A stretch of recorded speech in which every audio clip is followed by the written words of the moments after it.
லட்சிய திராவிட முன்னேற்ற கழக தலைவர் டி ராஜேந்தர் சென்னை தியாகராய நகரில் செய்தியாளர்களை சந்தித்து வருகிறார். நேரலையில் அமைக்க மாட்டாங்க, அவங்க 6 வார கெடு எல்லாம் முடிஞ்சு போச்சு.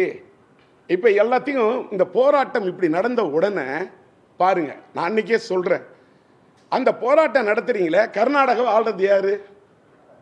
காங்கிரஸ் ஆட்சி. இன்னைக்கு காலையில பேப்பரை பார்த்தா ரொம்ப வேதனையா இருக்கு.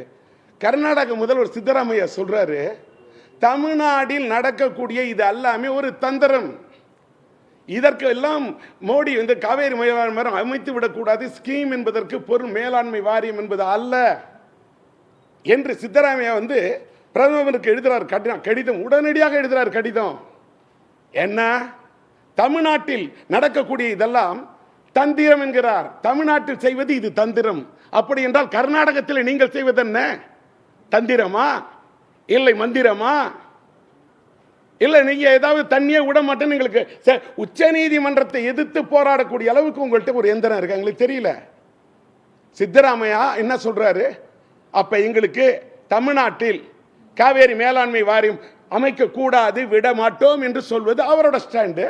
இன்னைக்கு காலையில பேப்பர்ல பாக்குறேன், நாடாளுமன்றத்தை தலைநகரத்தில் அந்த நாடாளுமன்ற உறுப்பினர்கள் கூடி என்ன சொல்றாங்க, காவேரி மேலாண்மை வாரியம் குறித்து, அது மட்டும் வங்கி மோசடிகளை தடுப்பது குறித்து, ஆந்திராவுக்கு சிறப்பு அந்தஸ்து கொடுப்பதை குறித்து ஒரு நாடாளுமன்ற உறுப்பினர் போராட்டம்னா அது அதில் மதிப்புக்குரிய சோனியா காந்தி அவர்களும் இருக்கின்றார்கள், மதிப்புக்குரிய மரியாதைக்குரிய ராகுல் காந்தி இருக்காங்க. அவங்களோட ஸ்டாண்ட் என்ன? தமிழ்நாட்டில் இங்க பிரதான எதிர்கட்சியான திமுகவோட இன்னைக்கு காங்கிரஸ் இங்க போராடி இருக்குது. நான் என்ன கேட்கிறேன், மத்தியில் ஒரு ஸ்டாண்டு, கர்நாடகத்தில் ஒரு சித்தராமையாவுக்கு ஒரு ஸ்டாண்டு, அங்க இருக்கிறது காங்கிரஸ் அரசு, இங்க திமுகவோட கைகோத்து நிற்கிறது திருநாவுக்கரசு. தங்க பாலு இவர் தான் எங்க பாலு, இவர் தான் எங்க ஆளு அப்படின்னு போராடுறீங்களே, இது என்ன? அது என்ன டபுள் ஸ்டாண்டு? அங்க ஒரு ஸ்டாண்டு, இங்க ஒரு ஸ்டாண்டு, அங்கேயும் காங்கிரஸ், இங்கேயும் காங்கிரஸ், அங்கேயும் கை இங்கேயும் கை. அது எப்படி டபுள் ஸ்டாண்டோட போராடுவீங்க? பூனையை மடியில் கட்டிக்கிட்டு சகனம் பார்க்க கூடாது. காங்கிரஸ் கையில கோத்துக்கிட்டு காவேரி மேலாண்மை வாரியம் அமைக்கணும் போராடக்கூடாது. காங்கிரஸுக்கே இந்த 2 நிலைப்பாடு. காங்கிரஸோட நீங்க கூட்டணி வைக்கணும் செஞ்சீங்க, தனியா போய் தொகுதி உடன்பாடு.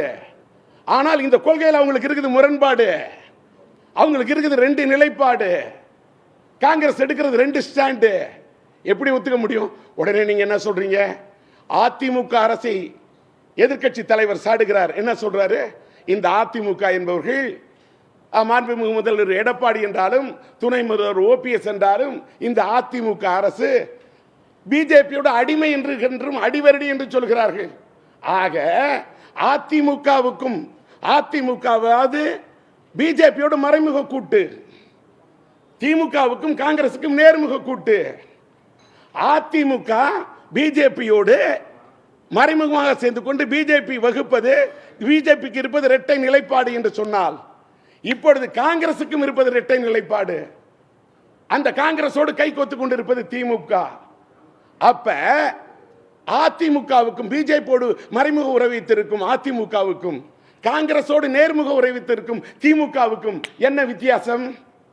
மறைந்துவிட்ட கல்வி தந்த நம்முடைய கருப்பு வைரம் மறைந்துவிட்ட முன்னாள் தமிழகத்தின் முதல்வராக இருந்து அகில இந்த காங்கிரசிலே சரித்திரம் படைத்த காமராஜர் ஐயா சொன்னாரே, அதிமுகவும் திமுகவும் ஒரே குட்டை. காவிரி மேலாண்மை வாரியம் அமைக்க கூடாது என்பதை வலியுறுத்தி கர்நாடக முதலமைச்சர் சித்தராமையா பிரதமர் நரேந்திர மோடிக்கு ஒரு கடிதம் எழுதியிருந்தார். அந்த கடிதத்தை குறிப்பிட்டு கர்நாடக அரசை கண்டித்து செய்தியாளர்கள் சந்திப்பில் லட்சிய திராவிட முன்னேற்ற கழகத்தின் தலைவர் டி ராஜேந்தர் பேசி வருகிறார். நேரலையில் பார்த்துக் கொண்டிருக்கிறோம்.